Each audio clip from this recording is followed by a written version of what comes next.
So hello and welcome back to Gumari Coins and Banknotes, and in today's video we have some coins of Kenya. So a lot of these are older. The smaller coins that you can see down the bottom, even though they are an older issue, you can probably get them still in circulation in the actual country.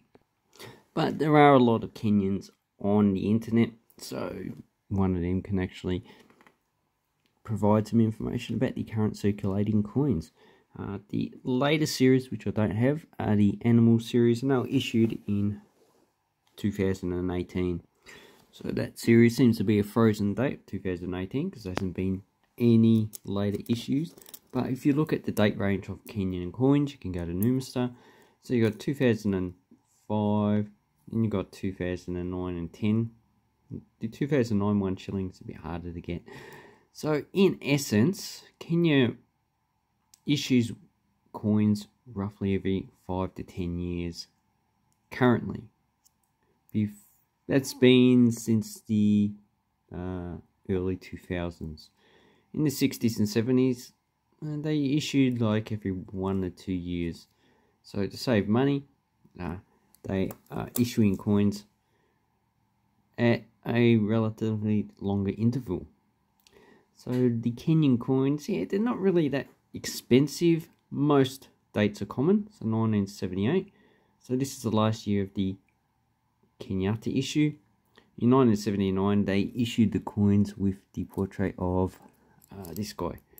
So Daniel Arap Moi. So these were issued up until around about 98.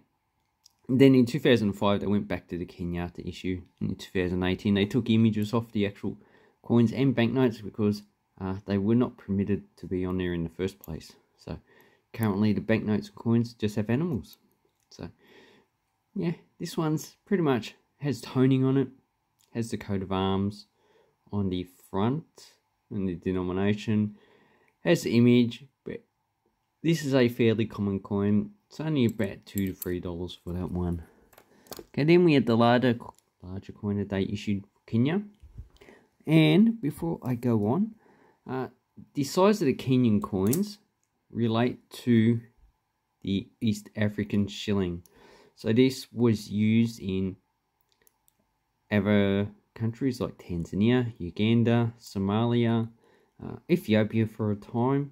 But by 1966, when Kenya issued their own coins, as well as Uganda and Tanzania, it was just those three countries that used this coin. No, they used it in Zanzibar, but that was later part of Tanzania. And as you can see, the size is the same, but the thickness is different. So this is George VI, this is 1937, and I think in 1941 they issued a smallish diameter and thickness, not diameter, a smaller thickness coin. So, but Uganda and Tanzania issued a smaller 10 cent. So you can actually change the size of the coins. And here we have the 5 cent. Okay, 943. So this should be, yeah, same thickness as the Kenyan coins. Because Kenya was the largest country with the highest population. And also, it is a tourist place. So here we have a 1989. And where's the East Africa 1 shilling? So 1949. So it's milled, made out of copper and nickel, and this probably would have circulated for a time, probably into the mid-70s, even though they were demonetized pretty much soon after 1966, probably 1967. Just give it a year to actually remove these coins from circulation. So the earlier coins of Kenya, not really that interesting. This one is dated 69. So if you look at the wear and tear on it, this one was in circulation for about 20 years. And it's a 1975, so a better coin. Although it does have wear. This one's probably fine. This is probably very fine.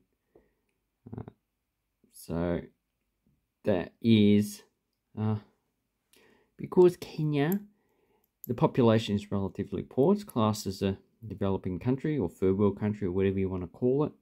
a lot of people don't earn too much money, so whatever money they get, they actually have to spend.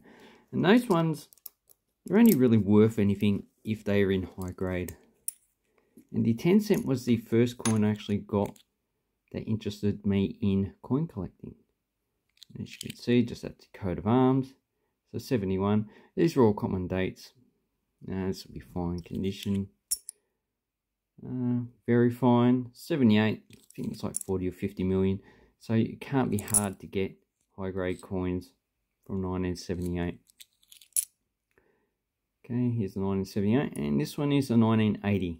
So this should be the front of the coin because it has the coat of arms. This should be the back of the coin. And as you can see, Arap Moi is on the 1980. Kenyatta is on this one. So Kenyatta was the first president, an independence leader. Arap Moi was just a petty dictator. That's all he was. But obviously, after the Cold War, he had no choice but to relinquish power, like a lot of our dictators have. Yeah, maybe excepting Gabon, Equatorial Guinea, which have a despotic regime still. Okay, then in the 1990s, they actually changed the coins, and 2000s. So here we have the smaller 1 shilling, 1995. So 1994 was a bigger coin, but as you can see, it has the same image, and it's a bit different size. So this is brass. This is a nickel plated steel.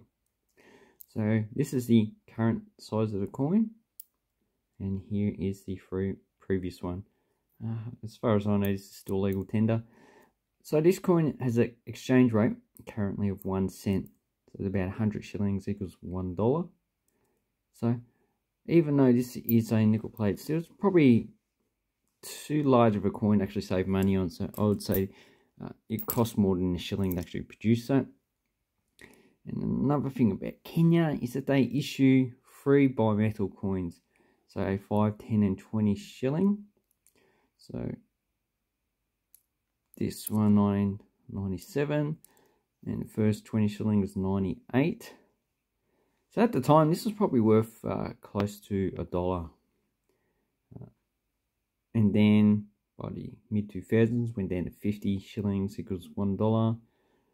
And as you can see, this one's a little bit off center in the actual rim, but that's probably not uncommon for earlier bimetal coins. And these ones also, they just had the coat of arms, and on the reverse side they have the portrait. Currently they just have animals on them. Hopefully I can get these coins pretty soon. So if you wanted to get a whole set of these coins, so the Kenyatta issue comes, well, they do have the $1, but they also have a 50 cent. And the Arap Moi issue comes with a 10 cent and a 50 cent. 10 cent is a bit harder to get. They did issue a 10 cent with this coin series, but that was never released in circulation. Wonder why. It doesn't buy anything. So either the Bank of Kenya has some samples of those coins and destroyed the rest, sold for scrap metal, or they pretty much are still sitting in the vault because probably they're not really worth scrapping. It's really probably more profitable just to throw them out the rubbish. So anyway, those are the coins of Kenya. Because Australians like to go to Kenya as one of the most popular African countries, as well as South Africa. They used to go to Zimbabwe, but I don't think many people go there anymore. These coins are not too hard to get in Australia, unlike the coins of, the Gambia. These ones, they're a popular tourist place for Europeans, but not many Australians would actually go to that country. It's just too far, too expensive. Not because they don't want to go, it's just expensive. As well as Ghana. These coins are expensive in Australia because they're not too common. So we'll make another video on those coins. Anyway, Hope this helps you with your coin collecting and how much coins are actually worth. These ones, I would say probably $1 maximum per coin. So that's why I sell these as lots and not individual coins. If you pay more than, I would say $3 for a very nice coin, you're probably getting ripped off. Anyway, thank you and have an awesome coin and banknote collecting time. Bye-bye.